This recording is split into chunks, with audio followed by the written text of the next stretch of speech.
नमस्कार, वंदे मातरम प्यारे साथियों।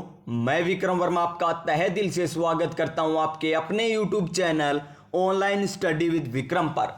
तो प्यारे साथियों, आप सभी स्वस्थ होंगे, मस्त होंगे और सीईटी एग्जाम की तैयारी कर कर एकदम एग्जाम के लिए रेडी हो चुके होंगे। जैसा कि आप सभी को पता है कि 27 और 28 तारीख को सीईटी ग्रेजुएशन का एग्जाम है और आप सभी ने एडमिट कार्ड भी डाउनलोड कर लिए होंगे, सभी ने अपना सेंटर भी देख लिया होगा। लेकिन कुछ अभ्यर्थियों ने सेंटर तो देख लिया, लेकिन एडमिट कार्ड में जो नियम दे रखे हैं उनको बिल्कुल भी नहीं पढ़ा कि फोटो लाइव खिंचवाई थी वो लेकर जानी है या और ले जानी है। क्यूआर कोड वाला एडमिट कार्ड है या नहीं हमारे पास, ये क्यूआर कोड क्या है ये भी आपको मैं बताऊंगा।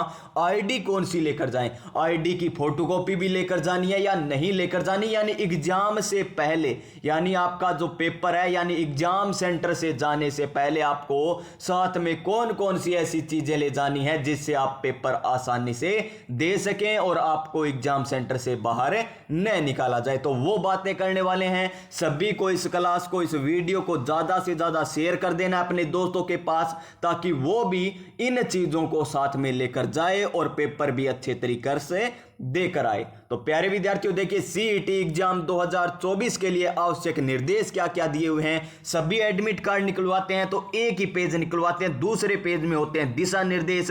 वो लगभग 90% अभ्यर्थी नहीं पढ़ते हैं। उस दिशा निर्देश को 90% अभ्यर्थी नहीं पढ़ते और उन 90 में से लगभग 30% अभ्यर्थियों को क्या आती है, आगे जाकर दिक्कत आती है। या तो वो फोटो नहीं ले जाते, फोटो ले जाते हैं तो देखिए ये क्यूआर कोड वाला एडमिट कार्ड कौन सा है ये लेकर नहीं जाएंगे।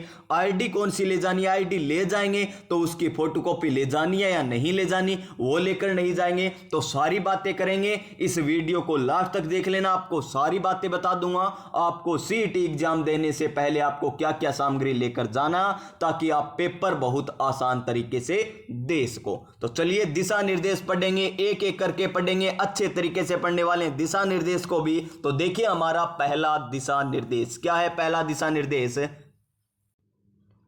तो प्यारे साथियों आपकी स्क्रीन पर दिखाई दे रहे होंगे परीक्षार्थी के लिए आवश्यक निर्देश क्या क्या है। सबसे पहला पॉइंट है, परीक्षार्थी को सलाह दी जाती है कि परीक्षा स्थल के स्थान को पहले ही सत्यापित कर लें, ताकि परीक्षा के दिन उसे किसी भी समस्या का सामना न करना पड़े और दिए हुए समय पर ही परीक्षा के लिए पहुंच जाए। यानी जो समय दिया गया उस समय पर पहुंच जाए। यानी आप गूगल मैप पे पहले ही लगाकर देख लीजिए कहां आपका सेंटर है, कितनी दूर है, जहां पर आप रुकोगे वहां से कितनी दूर है, यानी ये लगाकर देख लीजिए। उसके बाद देखिए किसी भी परीक्षार्थी को प्रवेश पत्र, वेद मूल आईडी प्रमाण और उचित तलाशी के बाद ही परीक्षा केंद्र में प्रवेश करने की अनुमति दी जाएगी। अब आता है जो मोस्ट इंपॉर्टेंट पॉइंट है, वो हमारा पॉइंट आता है। तो देखिए मोस्ट इंपॉर्टेंट पॉइंट, परीक्षा के दिन परीक्षा केंद्र पर निम्न सामग्री लानी है। क्या क्या लेकर जाना है आपको, ई प्रवेश पत्र क्यूआर कोड के साथ। जी हां, क्यूआर कोड के साथ आपका प्रवेश पत्र होना चाहिए। किस प्रकार कह रहा हूं मैं क्यूआर कोड, देखिए आपको दिखाई दे जाएगा यहां पर क्यूआर कोड। जैसे एडमिट कार्ड की बात करें, ये है हमारा एडमिट कार्ड और देखिए इसमें दे रखा है हमें क्या, क्यूआर कोड भी दे रखा होगा। देखिए कहां पर है क्यूआर कोड, आपको दिखा देता हूं मैं क्यूआर कोड। ये लीजिए क्यूआर कोड, इस प्रकार क्यूआर कोड होना चाहिए आपके एडमिट कार्ड में। अगर ये क्यूआर कोड नहीं है ना तो आप एडमिट कार्ड दोबारा से निकलवा लीजिए, क्योंकि प्यारे साथियों ये क्यूआर कोड होना बहुत आवश्यक है। क्योंकि कई बार ई मित्र से आप एडमिट कार्ड निकलवाने जाते हो तो वो जल्दी से एडमिट कार्ड निकाल देता है, लेकिन वो क्यूआर कोड नहीं आ पाता। क्यों नहीं आ पाता, क्योंकि ये थोड़ा सा लेट स्कैन होता है क्यूआर कोड। पहले एडमिट कार्ड आ जाता है, उसके बाद क्या आता है, ये क्यूआर कोड आता है। तो ये भी आप अच्छे तरीके से देख लीजिए क्या है क्यूआर कोड। और आगे देखिए क्या दे रखा है हमें क्यूआर कोड के बाद, उपस्थिति पत्रक पर छिपाने हेतु 2.25 सेमी इंटू 2.25 सेमी साइज का सव्य का स्पष्टतम नवीन रंगीन मूल फ्रंट फोटो। जी हां, नवीन रंगीन फ्रंट फोटो लेकर जानी है आपको। ऐसा नहीं कि जो लाइव फोटो खिंचाई थी वो लेकर चले जाएं। कुछ अभ्यर्थियों के कमेंट आ रहे थे कि सर लाइव फोटो वाली ले जानी है या और ले जानी है। तो देखिए आपको कौन सी ले जानी है, नवीनतम रंगीन फोटो ले जानी है, वो भी फ्रंट फोटो, जो मर्ज या मरोप्ड या फिर टेम्पर किया हुआ न हो और 1 माह से अधिक पुराना न हो। 1 माह से अधिक पुराना भी नहीं होना चाहिए। आगे देखिए, नीले रंग का शाही पारदर्शी वॉल पेन, ऐसा नहीं जिस प्रकार जो राइटोमीटर पेन आता है उस तरीके से नहीं होना चाहिए, ऊपर डिजाइन नहीं होने चाहिए पेन के, एकदम पारदर्शी पेन आपको लेकर जाना है। पहचान हेतु एक मूल फोटो युक्त, यानी एक ही ले जानी है, मूल ले जानी है, यानी आपको फोटो कॉपी नहीं ले जानी, मूल लेकर जानी है। चाहे वो आधार कार्ड ले जाइए, आप आधार कार्ड के माध्यम से ही आपकी क्या की जाएगी, जन्म तिथि का अंकन किया जाएगा। अब कुछ अभ्यर्थियों की क्या होता है, आधार कार्ड में जन्म दिनांक अलग है और फॉर्म में अलग है। अगर फॉर्म ने आपने 10वीं बेस पर भरी तो 10वीं वाली आप आईडी ले जाइए, 10वीं वाली, क्योंकि उसमें जन्म दिनांक भी है, फोटो भी है और आपका प्यार विद्यार्थियों वो चल जाएगी, यानी 10वीं की मार्कशीट भी यहां पर चल जाएगी। और देखिए, विशेष परिस्थितियों में पैन कार्ड भी आप ले जा सकते हो, पासपोर्ट, ड्राइविंग लाइसेंस, मतदाता पहचान पत्र में से कोई एक मिलान किया जाएगा। पहचान पत्र का छाया प्रति मान्य नहीं होगा। देखिए, फोटो कॉपी बिल्कुल भी मान्य नहीं है, ओरिजिनल डॉक्यूमेंट ले जाने, आपको ओरिजिनल ही क्या ले जानी है, आईडी ले जानी है। आगे देखिए, पहचान पत्र के आधार पर सुनिश्चित हो जाने और गहन तलाशी के उपरांत ही एवं निर्धारित ड्रेस कोड में आने पर ही परीक्षार्थी को केंद्र में प्रवेश दिया जाएगा।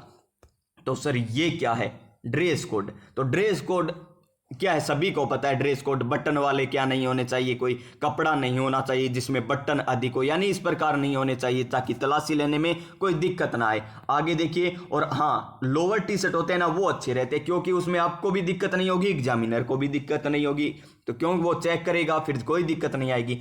परीक्षा के अंदर में परीक्षर में नीली स्याही के पारदर्शी पेन के अलावा किसी भी प्रकार का pen, purse, bag, mobile phone, bluetooth, किसी भी प्रकार की घड़ी, कैलकुलेटर, लॉन्ग टेबल, पेजर, संचार का कोई उपकरण आप नहीं ले जा सकते। और देखिए क्या कह रहा है ये, परीक्षार्थी के विस्तृत अनुदेश ड्रेस कोड विशेष योग्यजनों के श्रुत लेखक हेतु दिशा निर्देश विज्ञप्ति के अंतर्गत बोर्ड की वेबसाइट पर उपलब्ध है, अतः भली प्रकार अवलोकन कर अनिवार्य रूप से पालन करना है। और देखिए, बस इतनी इंपॉर्टेंट बातें थी आपके लिए। तो प्यारे विद्यार्थियों, क्या क्या लेकर जाना है, एक तो आपको फोटो लेकर जानी है, और एक आपको आईडी लेकर जानी है, एक आपको पेन लेकर जाना है, और एक आपको एडमिट कार्ड लेकर जाना है, क्यूआर कोड वाला, क्यूआर कोड होना चाहिए उसमें एडमिट कार्ड में। आगे देखिए क्या कह रहा है ये, परीक्षार्थी के संबंध में विभिन्न सोशल मीडिया पर भ्रामक प्रचार हो रहे हैं, वो उससे बचना है, क्योंकि अब व्यू के लिए क्या आएगा, CET exam cancel, CET exam cancel, इस प्रकार आएंगे व्यू के लिए। तो देखिए, इस प्रकार से आपको बचना है कि सीईटी का एग्जाम कैंसल हुआ है या नहीं, आपको आधिकारिक वेबसाइट पर ही क्या करना है, विश्वास करना है। और देखिए, किसी भी अभ्यर्थी को परीक्षा समाप्त होने से पहले परीक्षा कक्ष हॉल छोड़ने की अनुमति नहीं है। ऐसा नहीं कि आपने तो पेपर 1 घंटे में कर लिया, आपने सोचा 2 घंटे बच गए, आप वहां से भाग आए कि हम तो नहीं देंगे, हम तो बीए में भी इस प्रकार आते थे और इसी प्रकार इसी में जाएंगे, ऐसा नहीं करना। आगे देखिए क्या कह रहा है, ई प्रवेश पत्र प्रोविजनल है, परीक्षार्थी को बैठने से पूर्व अपनी पात्रता के संबंध में सव्य संतुष्ट हो जाना चाहिए, यानी अपनी जगह सुनिश्चित कर ले कि वो सही जगह बैठा है या नहीं बैठा। और देखिए क्या बातें कह रहा है यहां पर, देखिए ये तो किसी प्रकार की नकल नहीं करनी है, यानी इस प्रकार के नकल करते हुए पकड़े गए तो उन्हें सजा दी जाएगी, आगामी भर्ती से बाहर कर दिया जाएगा। और ये एक और इंपॉर्टेंट है, देखिए, उपस्थिति पत्रक के प्रपत्र में प्रत्येक अभ्यर्थी को हिंदी में दिए गए वाक्यों को अपनी हैंड राइटिंग लिखकर हस्ताक्षर करने होंगे, यानी ये वहीं पर करने होंगे एग्जाम सेंटर में। और 15 नंबर पॉइंट, प्रश्न पत्र में प्रत्येक में 5 विकल्प दिए गए हैं, प्रत्येक प्रश्न में 5 विकल्प दिए गए हैं, और आपको 5वां भरना ही नहीं है, बस ये दे रखा है ना, बस काट दीजिए। 5वां छोड़कर सभी 4 में से कौन सा ही भर दीजिए, 5वां मत भरिएगा।